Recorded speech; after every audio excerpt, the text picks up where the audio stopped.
I am gonna kick off then. Everyone's being super polite in the chat and already being a bit chatty and saying good morning. So yeah, good morning everyone.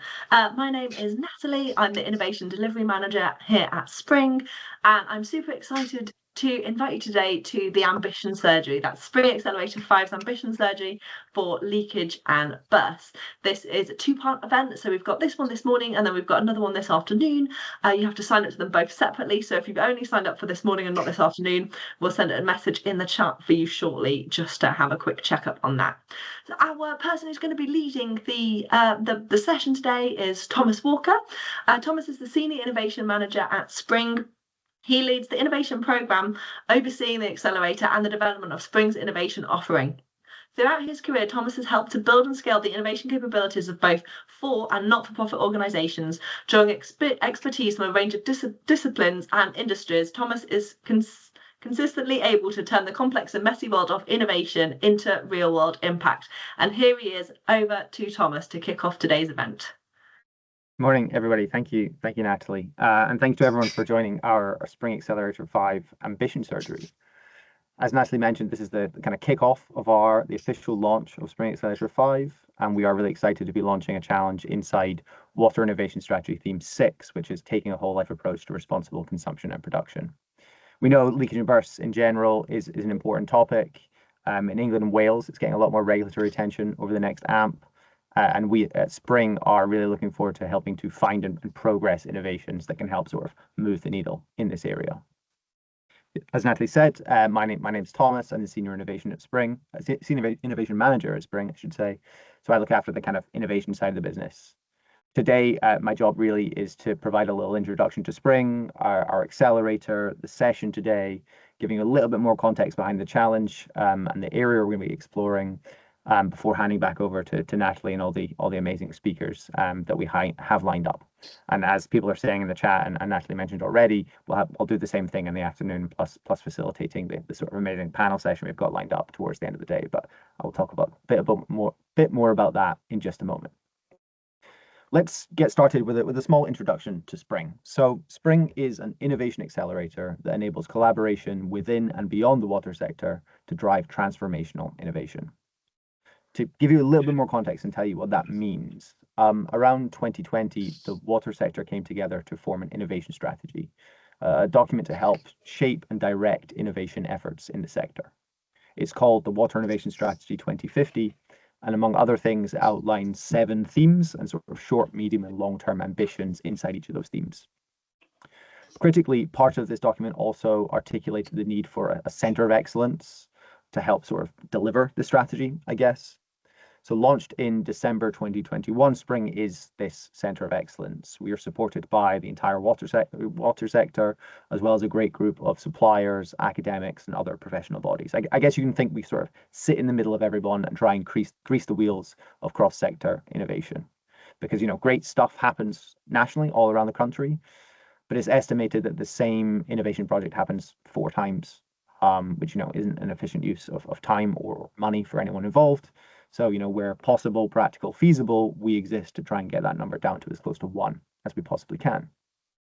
And we have 2 core parts of our business that we use to do this. We have the innovation side, which primarily is characterized as Spring Accelerator, which is obviously why we're all here today, and a knowledge transfer side, which exists to accelerate learning in the sector through innovation case studies and deep dive events that we call showcases.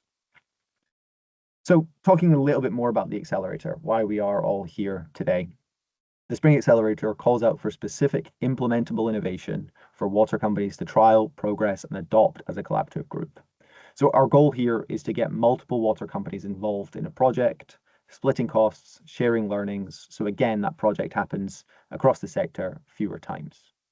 We start with our event today, the Ambition Surgery, which is our sector-wide conference-like event for the industry to come together to articulate the problem space and define the specific challenge that the accelerator will focus on. Here we are, reducing duplication of work at source. We're bringing together relevant experts to share insight, go through learnings from historic trials, and define what a successful resolution could look like in this space. Then we have the Innovation Marketplace. This is the platform that we use to distribute our challenge to partners in the UK and abroad, and the place where innovators submit their solutions. For innovators, it is an incredibly efficient way of not only getting your solution in front of the right eyeballs, but being guaranteed detailed feedback on your solution's potential. So you submit one application, and the right person from all participating water companies will see it and evaluate it. But the water companies also benefit from this efficiency, right? Suppliers are screened, engagement is concentrated, they get access to the best opportunities at a fraction of the time cost, yes. Then we have the innovation exchange. So although there is a pitching element to it, we like to think of the innovation exchange as less of a pitch day and more of a co-creation session. We bring together innovators and delegated committees from water companies to deep dive on the solution. The magic of this touch point, I think, is that both the water company and the innovator know that it is not a sales moment where, a good pitch and charm will get you over the line, but it really is a genuine deep dive where solutions are dissected, business cases are built, analyzed, assumptions are challenged, and productive cross-sector partnerships are formed. And then finally, we have mobilization. This is a facilitation service to mobilize projects with multiple UK and Ireland water companies. I'll talk more about this, I think, on the next slide, but the form of mobilization can vary between different challenges and different innovators. But essentially, we at Spring are here to support both the water companies and the innovators, be that with formal agreements, scoping trials, all the way up to getting spades in ground.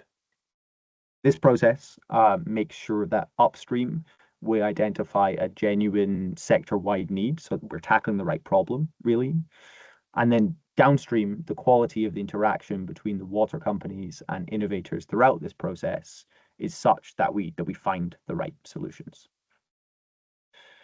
So just really quickly looking back to our previous programs, we've run 3 accelerators end to end, and we're kind of in the process of doing 4 and 5 at the moment.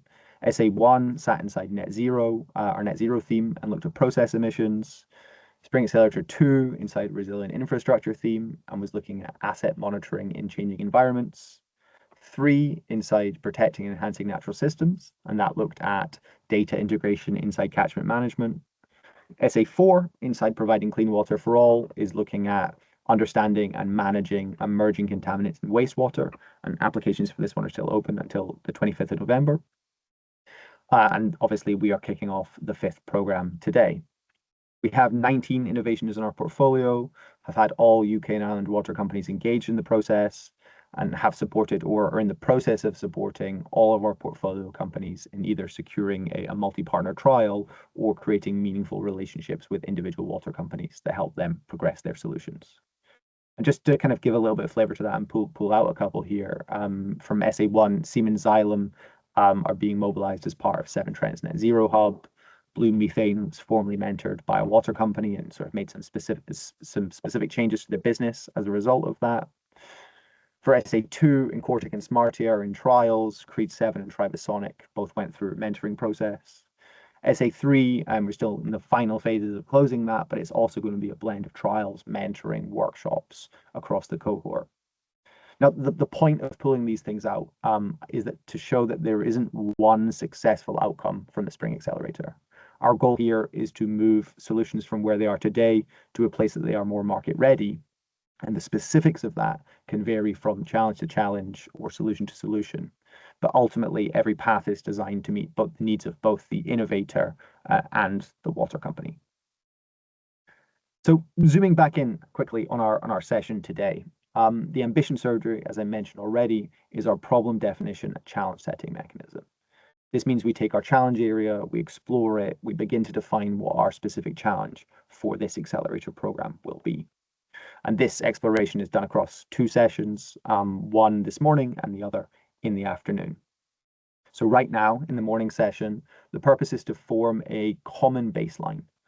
We're going to look at our challenge from a technical perspective, a business one, a regulatory one. Here, again, we want to make sure we have a baseline understanding of what leakage and burst means and that we are speaking the same language ahead of our deeper dive session in the afternoon. So in the afternoon, we'll start by learning from things that we've already tried in the space. The first section there is for us to share lessons learned, outline some guardrails, essentially signal what the challenge shouldn't focus on, right? Because we don't want to do things that we have already done. And then we have a great panel session to close the day, to begin to outline the playing field, asking the types of things that we need to do to understand, to measure, to take meaningful action, like where we should focus our efforts with this program to create genuine sector value. And I know it's been mentioned a couple of times, but I quickly want to plug again that the afternoon session is it's a separate event. So if you haven't signed up for it, please make sure you do. We'll put a link to the registration in the chat just now for you all. And then after today, we take all the data, consolidate it into our challenge, our call for innovation, and it is this call for innovation that we publish as the official challenge. So what that means is at the end of the session today, we aren't necessarily expecting to have a perfect challenge statement. The purpose of today is to have an interesting, productive conversation about our challenge area, getting insight from our expert speakers, providing space for everyone, the audience, to participate and share their knowledge, and really for us to get excited about the potential for innovation in the space and where there is value to be created. So today really is a learning day. So what are we going to be learning about? What is our challenge area? As I've mentioned already, it's leakage and bursts. Now, for those of you who have been to Ambition Surgeries before, we've done something slightly different this time. As well as our normal process of starting with water company innovation priorities, engaging with subject matter experts, etc., we have had loads of help from Jeremy at SES Water, who will be speaking this morning. And we've asked for proposals for different challenges from leakage managers themselves, and then got water companies to vote on these proposals. So instead of starting in a sort of blank green field, if you will, we're going to be spending more time today comparing and contrasting the three sort of sub areas that we have on the screen here. And those are cost-effective methods to find and fix trunk main leaks, low dig methods, and methods to identify and implement cheaper, quicker repairs. And we'll go into a lot more detail on these three topic areas a little bit later in the session, but just to give you an overview of what we're trying to do. But look, as always, getting to this point, these sort of 3 bullet points on the screen here is just the first half of our challenge definition process, with the second half starting today. The presentations, conversations we will have will help us refine this challenge area, understand the differences, synergies between them, and define something specific and actionable, which will ultimately lead into or feed into the writing of our call for innovation. So what does today's agenda look like? I've mentioned the kind of 3 macro sections already, so I'm not going to spend too much time there, but I would like to say the variety of speakers that we have is great. Spring is here for the whole sector, and as such, we're bringing in water companies, regulators, suppliers to share their insight and play an active role in the definition of our challenge. So after this little introduction from me, we will go into the context setting session, starting with a brief video from Bob Taylor, the CEO of Portsmouth Water, with a sort of industry-wide perspective on why this is an important topic. Then we will hear from SES and Ofwat, giving us the sort of business, technical, and regulatory perspectives, followed by an opportunity for some sort of audience Q&A before wrapping the morning session up. Then in the afternoon, we will learn from previous initiatives at Welsh, Anglian, and Northumbrian Water, before going into our great panel session, which again will help us compare and contrast these different challenge areas and define some sort of boundaries or goals for this program. So yeah, I think it's going to be a good day. We are in the morning session, so please, again, if you haven't signed up for the afternoon session yet, please do. And as I think we've mentioned in the chat here, it's not all about the speakers. We want to create the space for the audience to participate, and in this morning session, that means Q&A. We will have other ways to contribute in the afternoon, but for now, please, post your questions in the chat as they come up. The Spring team will collect them and we will feed them to the speakers. So, please don't feel you need to wait until the Q&A section to post your questions. Just keep them firing into the comment section there. So with that, I think that's my sort of preamble over, and I am going to hand over to Bob Taylor from Portsmouth Water. Hi, good morning. This is Bob Taylor from Portsmouth Water, and apologies, I can't be with you on this session today, the spring session, but I've been asked to do this short video just by way of introduction to the session. So this is called the Spring Accelerator 5.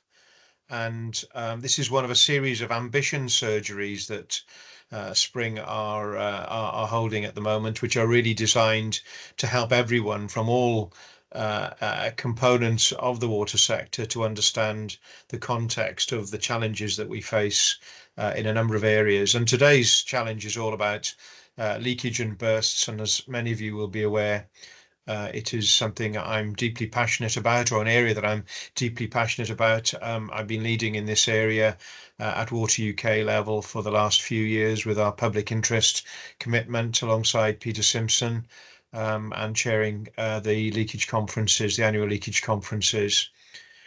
So thank you, and thank you all for joining today's session as well. It's I think it's going to prove to be an interesting day, and I'm sad to be not involved. So again, just a bit of context and background here. Why is leakage so important? Well, primarily it is a big concern for customers because they see it as a huge wastage of a valuable resource and product that's been treated to drinking water standard. Customers do get genuinely annoyed when they see visible leaks that have not being repaired quickly. So it's kind of moved historically from being an economic issue where we try to balance the cost of repairs and reducing leakage with the value of the water that's lost. That's all out of the window now. Economics is a factor, but the main driver now is customer and perception, but also availability of water resources. Leakage is a very key component in the overall water balance, and it's about 19% of what we call distribution input. This is the volume of water that we as water companies put into our networks for our customers. And as we know, water resources are in the UK are under pressure from the forces of climate change, population growth, but particularly the environment. The environment has, over the last 3 or 4 years, as a result of COVID and Brexit and so on, the environment has become a very significant driver. And all water companies have challenges to reduce leakage levels and regulatory targets in this area, and similarly on per capita consumption as well. So leakage is a very, very important part of that overall water resources picture, increasingly so. So where are we today on leakage? Well, in England, we've recently reported the lowest level of leakage for 20 years, and it was a reduction on the previous year by about 3.7%. But we have still something like 2,700 megalitres a day of water that leaks out of our system and into the environment. So if you compare that with the long-term, medium to long-term water resources deficit that we are identifying through our water resources management plans, that's about 4,500 megalitres a day. So you can see how significant leakage is as a proportion of the overall picture on water resources and what we need for the future. So it's not surprising in that sense that the drive for reducing leakage and per capita consumption is becoming stronger. We've committed as an industry in England and Wales to halve leakage by 2050. We've made some progress. We're at about 10% at the moment relative to 2017, 2018. And as I've said, leakage represents about 19% overall of what we produce and what we put into the network. And recent reports from Environment Agency have been very clear that this level is not acceptable. So in some ways, leakage hasn't been in the headlines recently as much as it has been. It's kind of cyclical. We go in and out of the headlines as time goes on, and more recently the headlines have been around river water quality, bathing water quality and so on, but we should not be distracted by that.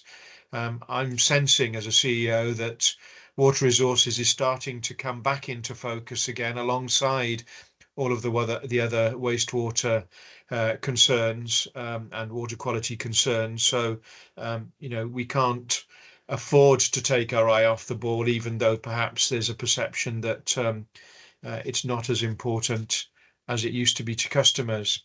So what are we doing about these leakage challenges? Well, there's a huge amount of innovation, research and development going on. And this has been going on probably for the last 40 or so years, since in the 1980s we developed the first leak noise correlators, the concept of district metering that was evolved in the UK or piloted in the UK and now becoming quite standard around the world. But even since then, all water companies have worked closely with academia, with the supply chain, and with a whole raft of others to develop new techniques and new technology. So I sit on the board of Acquia, UK Water Industry Research, which is a collaboration of water companies. And we've, as one of our big questions that we have been promoting over the last few years, leakage is one of those big questions. And we have sponsored or supported 19 research projects on leakage relatively recently. But if you look at the picture around the water companies, a recent heat map has been done by one of my Acquia colleagues, who you'll be talking to, who'll be talking to you on this session later. But there are about 400 different projects going on, trials of equipment or academic collaborations, or all sorts of projects going on around the industry, some of which will be overlapping, some of which won't be. And we've had huge support over the last 5 years from the Ofwat Innovation Fund, looking at topics as diverse as background leakage, that's the small weeps and tiny little drips that are very hard to detect, but they comprise a significant component of leakage. Issues with plastic pipe leakage detection, pressure transients, new pipelining methods, and so on. There's been a huge variety, and really we're leaving no stone unturned in this battle to get leakage down. So what are the things to explore? What are the things for the future? We need to understand the impact of artificial intelligence. We're starting to see some experimentation and some impacts of that already, but surely I think we all feel instinctively that this is a massive area that we need to be working on and potentially exploiting. There is a huge smart metering program planned in the UK, certainly on household and non-household, moving across to smart metering. There is a huge nexus between leakage management and smart metering, and we need to understand that better and see what more we can get from smart metering to help us with our leakage challenges. Obviously on customer side leakage, it will make that much easier, but there are many other areas as well that we should be thinking about. We're starting to see great success with the use of satellite technology now. It's much better than it was only a few years ago. Very, very efficient and effective. We need to find ways to bring the costs down, but this could be one of the real major solutions that will help us moving forward. We need to see enhancements in repair technology. There's a great emphasis, or has been historically, a great emphasis on the awareness and the detection and the localization of leaks. The cost of repairing leaks is about 50% of the cost of the overall process, give or take. And we need to promote and see more development in that area as well. So collaboration is vital. More than ever, we need to work together to basically not replicate activity, to share the outcomes and the knowledge gleaned from those activities, and really work in a completely seamless and collaborative way across all sectors that have an interest in this particular area. So I hope you have a great session today. Thanks very much to Spring and all of the team there for setting this up today. I'm sure you'll find it an interesting and enjoyable day, and sorry I can't be there with you today. Hopefully see you at the Leakage Conference in early December. All the best for now. Amazing, thank you. So just really quickly, just to say two things. First of all, apologies if there was audio issues with that there. We have posted the YouTube link in the comments here, and also the session is being recorded, so all slides, all content will be made available to everybody afterwards. So apologies for any issues there. But yeah, that's me. That's all I'm going to say for now. Natalie, back over to you. Thanks very much, Thomas. And yes, super excited as well, because myself and Jamie from the Spring team will also be coming along to the annual Leakage conference. I know that was discussed quite a bit there in Bob's talk. So our next presenter is going to be talking to us all about the technical context and a little bit more than that even behind this topic area of leakage and bursts. This person is known as a little bit of a superstar in the leakage and burst area, and I'm pretty sure he won't mind me saying that. So I'd really like to welcome you to Jez. I'm pretty sure you all know him from his Leakage and Burst road trip, which sounds very, very cool. So Jez is the Innovation Manager at SES Water. He has more than 30 years experience in the water industry and is responsible for the management of innovation within SES Water. And he's also the lead for the UKWER National Zero Leakage Project and is responsible for driving the UK Leakage Research Programme. Really excited to have him here today. I know Thomas mentioned in his talk the massive impact Jez has had on this work for Spring Accelerator number 5, speaking to all of the leakage managers, some of which might be in the room with us today. Thanks for coming along there. So over to Jez for the technical context behind the Leakage and Burst Challenge area. Thank you very much. Really nice to be here today, and just seeing all the names there in terms of the people, number of people I know, some that I don't. Lovely to meet you all. So, okay, let's start going through. I want to look at the problem first. And Bob did a really good job there of framing it. One of the things I come back to again and again is this from the National Infrastructure Assessment that they published in October last year. And they looked and said, okay, what's the supply gap for the UK? And they said by 2050, that supply gap is going to be 4,000 megalitres a day. In fact, they've since revised and said, no, we believe it's bigger than that. It's about 4,800 megalitres a day.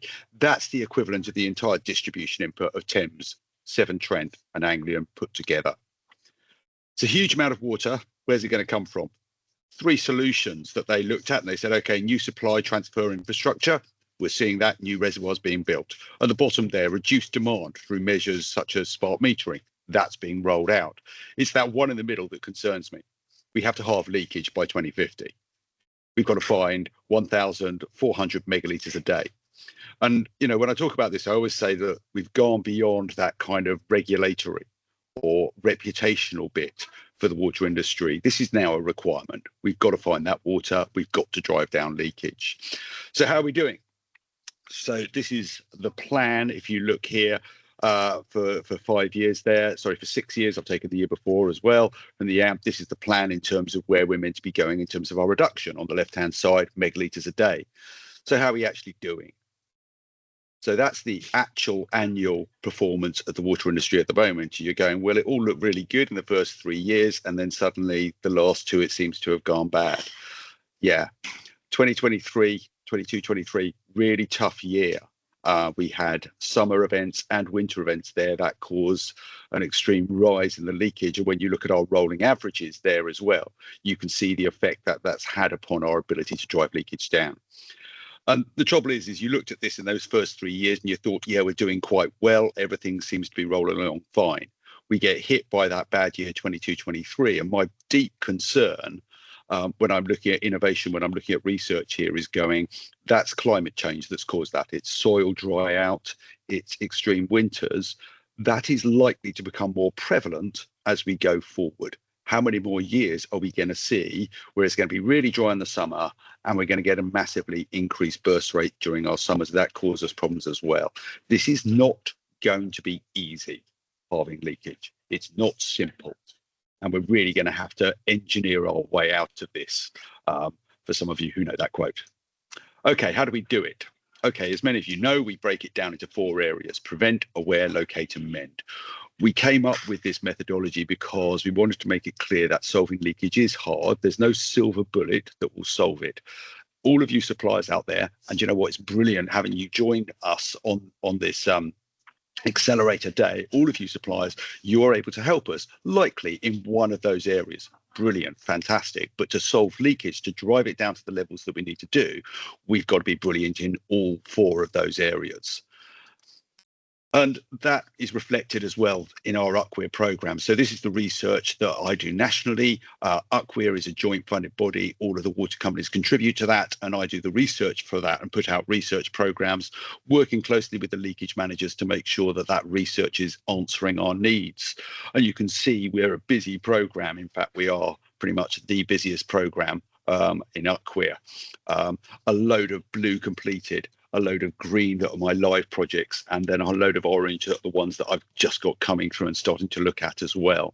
So we've got a lot of work going on the research side to understand fundamentals, understand that really early stuff, but then also kind of doing that benchmarking at the far end when everybody's rolling out stuff and going, okay, who's doing that best? But that's not the only thing that goes on, okay? What's great within our industry is the water companies collaborate almost completely on water leakage. Because we are not competing against one another, that allows us to share understanding and learning between us. And we do the joint research, but we also share the results from our own projects. And as has been mentioned before, all that's collated together into something called the Leakage Innovation Heat Map. I did the first one of these in 2019. In 2023, I was asked to repeat the exercise, and we published that. It's available to anybody to go and download. If you just go to the UCWEAR website and look for, well, BQ2, which is Big Question 2, the one on zero leakage, and that will take you straight to this, the Leakage Innovation Heat Map. And when we look at that, it shows not just the shared innovation fund projects, it not just shows the company projects, but we've also got the innovation ones from Ofwat, we've got the UCWEAR projects and the Spring showcases. And the whole idea of that is really what I wanted to do was come up with a one-stop shop. Okay, somewhere you can go, one spreadsheet that pretty much gives you all of the leakage research and innovation that's going on in the UK today. Now, it's not. Okay, I recognise firstly, even within the water companies, that there's programs that they can't share, NDAs and things like that, that they can't talk about.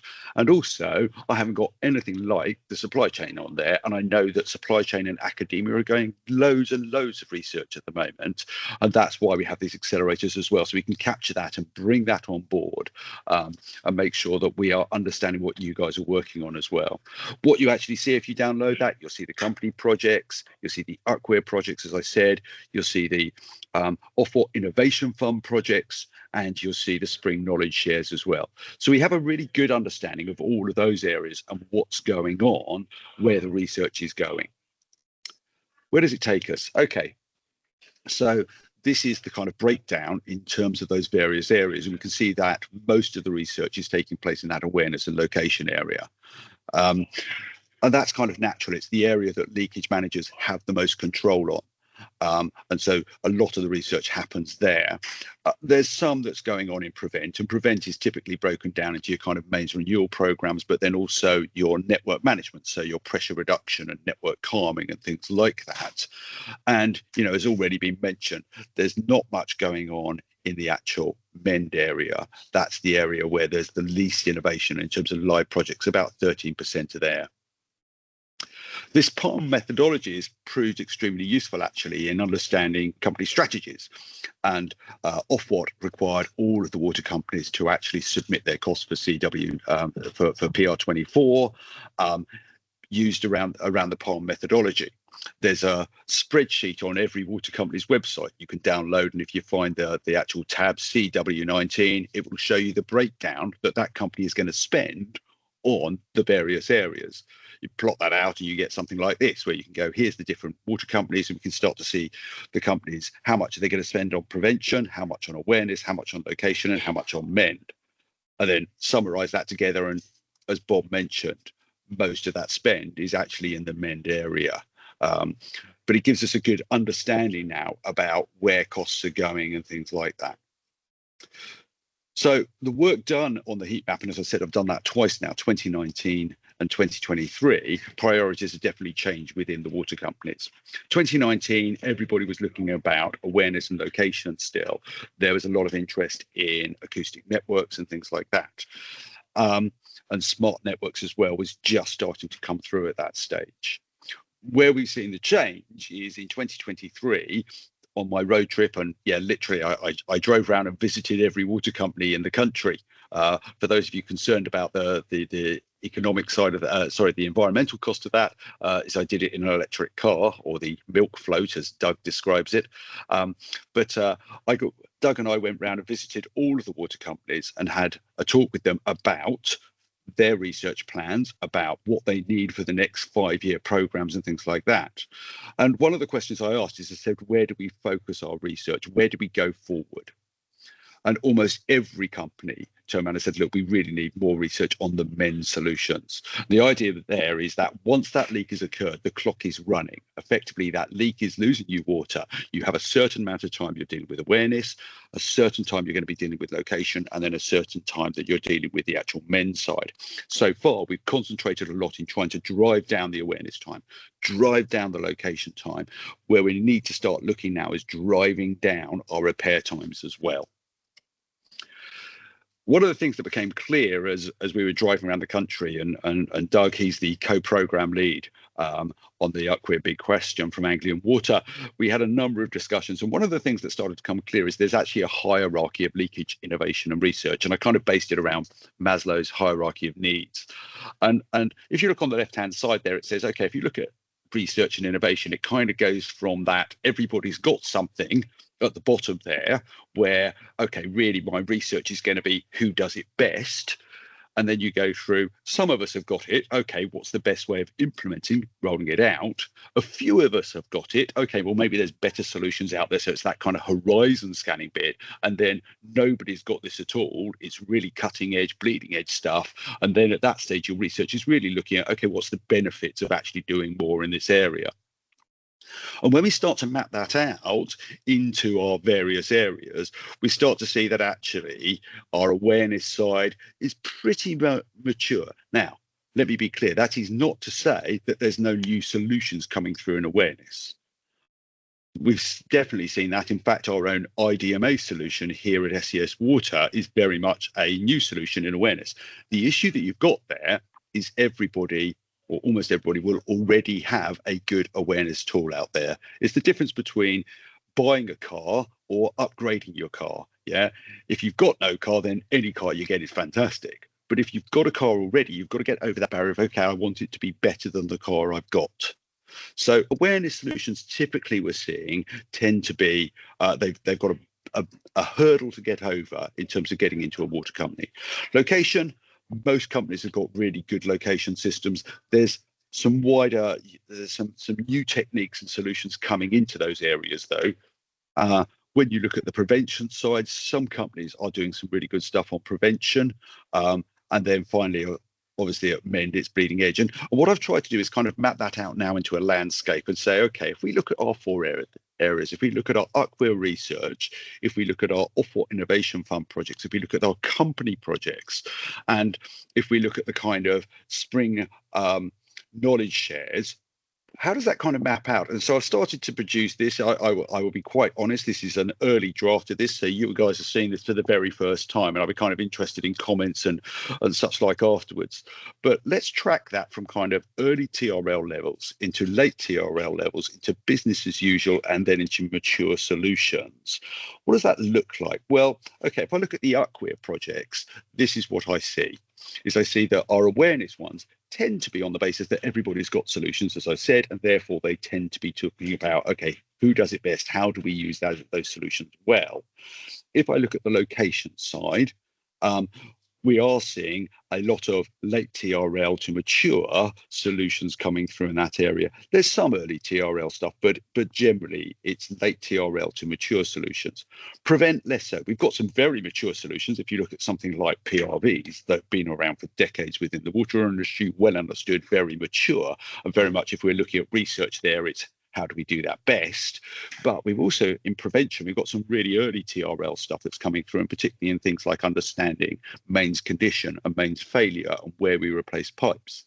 And then finally, MEND is very much at the early area of saying, okay, this is early TRL stuff. We are bringing through solutions into that area. Now, that's not to say that there aren't some really good MEND solutions that are actually up at BAU, but the predominant UCWIR research we're looking at is that kind of early understanding of saying, okay, what's going on there? Interesting enough, if you look at the company research, that's what we tend to see with the company research as well. So if you look at the company side, we're seeing that that the companies are, in terms of awareness side, a lot broader. Companies are definitely looking at kind of mid and early TRL solutions and taking that up to that kind of BAU side as well and bringing those in. And as I said, our own IDMA solution fits into that. Location, again, very, very broad. Companies are looking at a range of solutions in that one because we believe that there are still some good location solutions out there that will be implemented and brought in. Same with Prevent. And as I said, Prevent is very wide because it's associated with your network. It's all the way from PRVs on the right-hand side, well developed and well understood, but all the way down to your early TRL stuff that we're really trying to understand our mains condition. And Mend, again, we are seeing some good BAU solutions that are already out there, things like interlocking clamps and things like that, which are excellent tools. And so when I look at the companies, I can see that actually they've got quite a wide spread in terms of the solutions that they're looking for. Or for innovation funds, tend to go up as far as BAU. Obviously, they're only going to be looking at actual innovation. So if it's BAU stuff, they tend not to be involved at all. And I think the difference that you're seeing there is just on that top one. I think the men's solutions that we're seeing in the Ofwat Innovation Fund tend to be the earlier TRL things starting to come through, simply because that's an area in the market that's less well developed. And then obviously the Spring knowledge shares, typically at the BAU, but some of them are actually just at that kind of very late TRL cutting edge stuff that's just being rolled out as well and sharing where they're up to. So for the first time, we're now starting to build up this kind of landscape of where our research and innovation is going, and starting to do that. As I said, that's a very early slide from me. I'm sure that people can come back and say, why haven't you thought about this? Could you add those in as well and things like that? But hopefully that provides you with a bit more of an understanding of the research and innovation programs that are currently taking place and some of the business context. What are we trying to solve and why? I'll stop there. Thanks very much, Natalie. Thank you very, very much for that, Jez. That was really, really informative. And it was good to have that little shout out to Spring there at the end as well. And yeah, thanks again for all your work that you've done making this challenge as specific as possible to really solve the problems that the sector is having. So next up, I'd like to introduce you to our regulatory speaker. We're really excited to have Ian from Ofwat joining us today. It's so important to have regulation as part of the conversation that we're having. So some facts about Ian, who is the principal engineer at Ofwat. He's seen leakage from all angles during his career, spanning over 30 years. He has held positions with consultants, technology suppliers, contractors, and for the last 8 years with an economic regulator, with his current work involving better defining how leakage should be reported and in casework and enforcement. So that's 2 facts about Ian for you. The third fact is when he and Jez go to a conference or event together, they double check their outfits together just to make sure that they are matching. So thanks very much for joining us today, Ian, and over to you. Thank you very much, Natalie. Thank you. Yeah, we always wear jeans when we get a conference. It's a thing. It's a bit of a standing joke. Thank you very much. It's like it's a poison chalice to follow Jez because he's such a good speaker and so enigmatic and so knowledgeable. So thankfully, I've got a slightly different tack in what I'm talking about here today. Is how and why the industry is regulated, and kind of what Ofwat does and what we don't do, and how we engage. First of all, to say, so why do we regulate? When the sector was privatised in 1989. I should say that. So this is regulatory economics 101 in 2 minutes, delivered by an engineer. So you're going to forgive me if I get any of my concepts. They're not as well developed as they could be, but it should give you what you need. Why do we regulate? When the sector was privatised in 1989, the government economists at the time wanted to create a private sector. In private sector, you would want a free market economy with competition and delivery and reward, all benefiting from customer service. The water companies were previously river boards and water supply boards, and they are natural monopolies. So that doesn't really lend itself to market economics and competition economics. And then similarly, there are sort of huge negative potential externalities. So you would be gaining revenue from customers for delivery of water and dealing with wastewater, but actually that might lead on to pollution or depletion of water resources. So there's an externality towards the market there. And then another one which economists use is this phrase called asymmetric information, which basically means the water companies know more about how that market's operating than the customers do, inherently so, because they've got all those things. And two of the other tests really are high startup costs. So the cost of installing all the infrastructure and of creating or put all the pipes in the ground and all of the treatment processes would be prohibitive to anyone wanting to enter that market. And then that leads to sort of powerful economies of scale. So in setting up the privatized sector, also set up regulation. So how do we do that? So the water companies are they own their assets, and they are granted a license by the Secretary of State from DEFRA to operate, to deliver those essential services, the water and wastewater. And what they've then also done as part of that, of setting that up, is to create a regulator which creates sort of quasi-market conditions, so we can incentivize and remind companies why great service for customers, the environment, and society are so important. And as one of the tools that we have in terms of doing that is the Innovation Fund. So we can create tools, we create price reviews, but the water sector is not really, sorry, let's go wrong button there. It's really not funded to take any risks. If you think about it, if they were to try playing with the level of dosing to reduce chemical things, and you end up with unfit water or water not being delivered to customers, that just would not be acceptable. So the companies are not funded to take risks in the way that other commercial operations might be funded to do that, might be incentivized to do that. If a mobile phone company was to want to release a new product, they can take a bit of risk on that and take the rewards from it. It's not the same for the water sector. So as part of that, a part of the way that they're regulated, the companies are issued with a license or granted a license to operate. And there's some really important conditions in that, particularly for condition P. It sounds like we're getting down into the long weeds, but it really is important. So the companies have committed to, and they are licensed to, and they're obliged to ensure that they have acting in a manner which is best calculated to have in place adequate financial resources, management resources, and planning and internal control. And those are really wide-ranging, commitments, and they give us really wide-ranging powers to ensure that the companies are delivering what they've said they're going to do. The really important thing is to say that we don't tell the companies what to do. We don't tell them how to do it. We certainly don't tell them how they interact with their supply chain, and which contractors to use, which technologies to use, which inputs to use.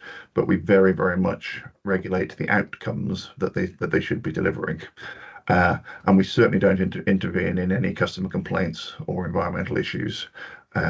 So that's a common misconception as to what the role of Ofwat is. There are other regulators who deal with that. And I really want to just kind of drill in a little bit onto some of the powers and how we interact with the companies. So this might seem it might seem unusual to you. It might seem very standoffish, but obviously with our powers are to regulate the appointee, the company that's been appointed to go and deliver the regulated services. So we tend to engage with the companies at a board level. Our chief exec and our senior directors engage with the board, and then what we see from the companies is their business plans and their regulatory returns, their annual returns, and so there's a kind of information flow from what's actually happening on the ground through to what we see. And good companies, that thread absolutely it just flows very, very neatly. But the point I want to make is that when you as suppliers and you as companies would be engaging with the appointee, with the water company, that's sort of, we're one stage removed from that, and that's kind of by design, not by accident.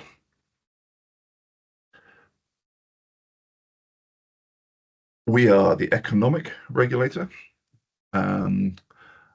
So we are what's called an arm's length body, non-ministerial part of DEFRA. Whereas, and it's slightly different between ourselves and the Environment Agency, because the Environment Agency are departmental. So we are in an independent check on the companies. The Environment Agency is linked to DEFRA, as is the Drinking Water Inspectorate. And one of the things I think is very, very important for innovation is Regulation 31 from the DWI. You may know it. If you don't, it basically sets the standard for for any materials in contact with water, and it sets a very, very, very high bar, probably world-leading bar, and rightly so, because it's about public safety and public health. But it just means that one of the bits of feedback that we have quite frequently, and I'm sure the DWI have on a daily basis, is it is difficult to get new technologies and new innovations through to market readiness. And I guess the reason I'm mentioning that is just to say everyone's mindful of it. It's not like that we're not aware of those problems, but actually they're there for a very good reason, and I think they're the best solution that's available at the moment. And I think my last slide is I just wanted to go on, as Bob said at the beginning, there are other areas of the water sector which are probably more prevalent than leakage right now. It's other areas of concern. And if you're not aware, at the start of this Parliament, going through potentially being enacted, so it's going through the reading stage at the moment, is the Water Special Measures Bill, which is aimed at kind of increasing the powers that are under the Water Industries Act, which sets up Ofwat and sets up the water companies. Really, they are. I mean, they're very, again, wide-ranging and very powerful. Are then sort of setting standards for people who should be in public service and in office and senior office, and then for certain potential offences, transgressions, the burden of proof has been changed from beyond reasonable doubt to balanced probability, basically just to accelerate any kind of enforcement action so that we can be seen to be acting much more quickly. So I think that is a quick canter through regulatory economics in 10 minutes, why we regulate, and I'll hand back to Natalie. Thanks so much, Ian, for your presentation. And also, I know you briefly mentioned the Ofwat Innovation Fund. We've actually, in our afternoon session today, got Anna, who's going to be speaking about her experience in leakage and burst and her lessons learned with the Ofwat Innovation Fund. So super exciting to hear from Anna later on. Thank you very much, Ian and Jez, for your presentations this morning's session, and to Bob as well. Thank you, Bob. I'm going to hand on over to Thomas, who's going to be leading our Q&A session. So over to Thomas. Hey folks, yeah, thanks for your presentations both. They were super interesting and insightful. Just as a reminder to everyone, please post questions in the chat for Jez and Ian. Have a couple to kick us off. One directed to you, Ian, from Courtney. Are NAVs, which are becoming more prevalent throughout the country, subject to the same requirements to drive down leakage and PCC as the water companies are? I'll put an asterisk on that to say I think so. I believe so. I don't see any reason why they would not. It would be down to their license conditions. But yeah, I'm not aware of any differences there, and I guess nor should they be. Okay. And then Jez, one direct to you, actually, talking about Reg 31. Obviously it's rightly designed, this is from Matthew, rightly designed to protect customer water quality, but many of the new MEN technologies hit that barrier of Regulation 31. So how do we help manage the sort of competing sides of this challenge? Yeah, absolutely. And I'm very, very aware that it's an issue. So I think there's a number of things. So number one is, where possible, design it out from scratch. So if you know that you're building something, I'll give an example. I'm working on a product that I'm developing here at SES. I'm deliberately choosing my materials right from the start so that Reg 31 is far, far less of an issue. Now, I recognise that's not always possible, but if you are coming into this market, you've got a product, try and design it out from scratch and make it from materials that make it far easier. If you've got to have something in there that is going to be an issue, is try and make sure it's small contact area. So there are provisions within that regulation that talk about small contact areas. Now, different water companies apply that in different ways. Some water companies will go, no, we don't. We're absolutely concerned about this, and we won't even allow small contacts. Other companies will actually do a risk assessment on that and will actually allow it, provided it's small contacts and various like that. So it's worth finding out and having a discussion with the water companies and finding which ones would allow that as a small contact if you do have that, because different companies will have different policies. However, you may be in a situation where, unfortunately, it's got to be in large contact of water. And so therefore it's looking and saying, okay, where else could I trial out my solution? Because the problem with Reg 31 is effectively it puts your entire solution on pause for development work going forward whilst you're trying to get that through. So there's a couple of areas that you could certainly look at. One of them, and I'll put a post in the chat after this, a link, is the National Leakage Research and Test Centre, which is under development. Northumbrian won some funding from the Ofwat Innovation Fund. They're developing this at the moment. And the whole idea of this is building a network of pipes that are run completely separate from our network, not connected at all, and allow us to do all that kind of testing and development work. And the whole idea of that is that suppliers can actually come in and use that in terms of their development and things like that. And there are other areas where we can actually use water, where we can use devices and trial devices out which aren't actually drinking water quality. So there's other networks that exist out there to go and find out. One that I'm exploring at the moment, and I will say I've got to go through the regulatory side of this and understand how it fits with Reg 31, but is to look at raw water mains.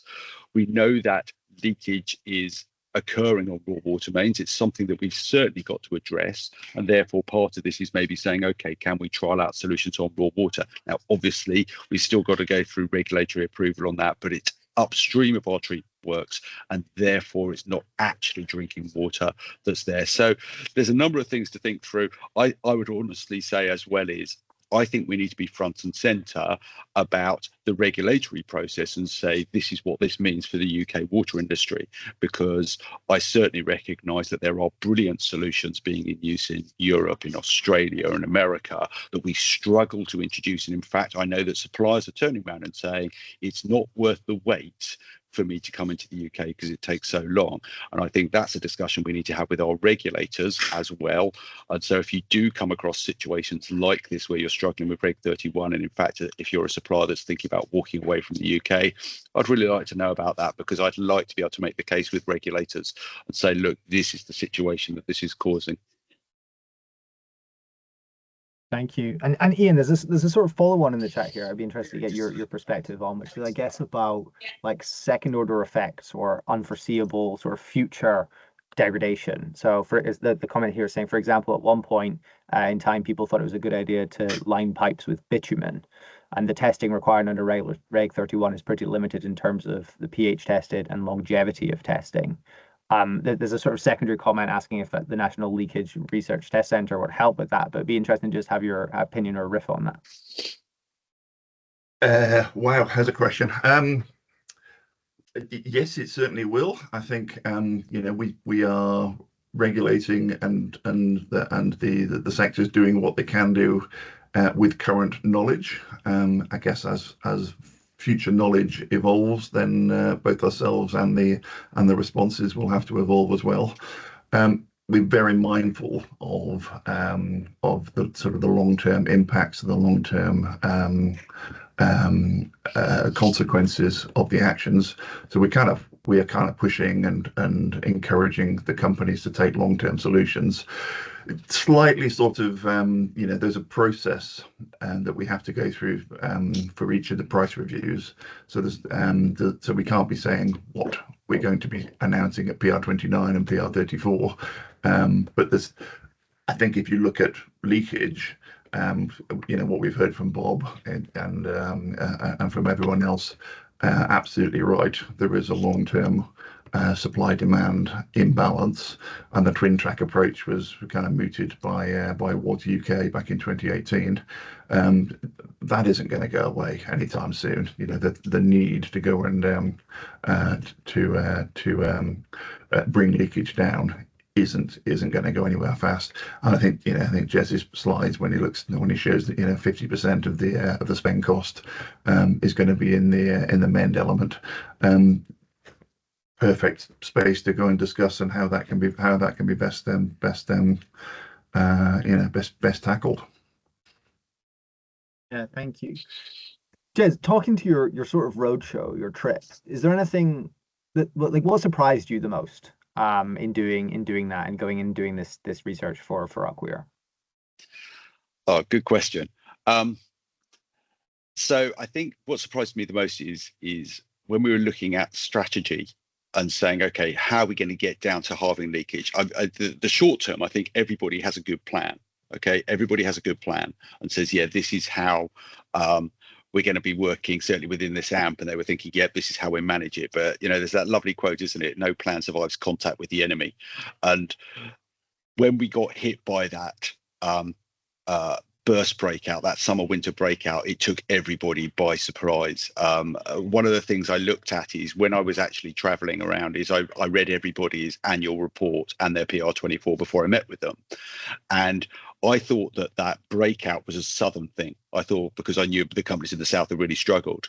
As I traveled around, I found that every company in the entire country, north to south, had struggled with that summer winter breakout. And it's evidently it's down to the soil types that we've got and things like that. And that to me is that massive concern. That's why I am deeply concerned about our ability to drive it down, because I think under normal situations I'd be more confident, but it's that climate change that's come through that's really knocked everything for six, and we're going, okay, this is actually starting to affect us right now in terms of the amount of bursts we're seeing and everything like that. That was a surprise for me. I think the other bit is then saying, okay, the long-term plans. When we get, that first bit of finding leakage is going to be, I was going to say easy, but we know we've got plans and how we're going to do that.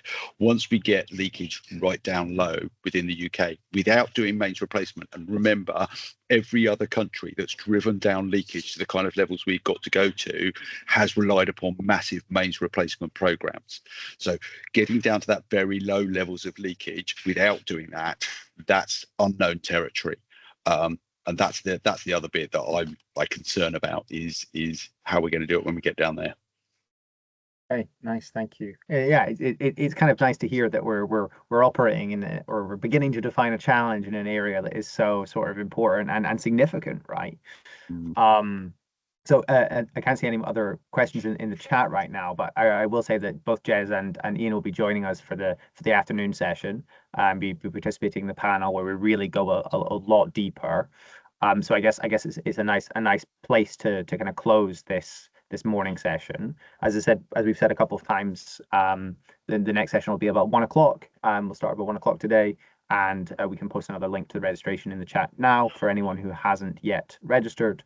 But in the meantime, just want to say a huge thanks to Bob, obviously, for providing the video, to Jeremy and to Ian for joining us in this sort of context setting session to kind of help figure out why what's going on with leakage in births and why it is so important for us to solve.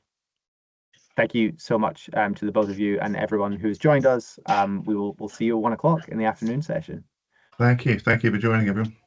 Thanks, folks.